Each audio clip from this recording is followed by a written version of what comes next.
دوستان عزیزم سلام، امیدوارم حالتون عالی باشه.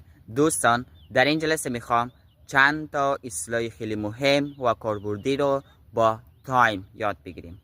اولی، وقت تمام شده. Time is over. Time is over.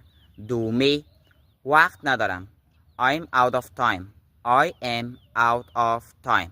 سومی، وقت تنگه. وقت کمه. Time precious. Time precious. چهارمی، وقت میبره. زمان میبره. It takes time. It takes time. پنجمی، عجله نکن. راحت کارت انجام بدی. Take your time. Take your time. ششمی، الان وقتش نیست. Now is not the time. Now is not the time. و معنای آخریشو شما تو کامنت ها برام بفرستین. Have a good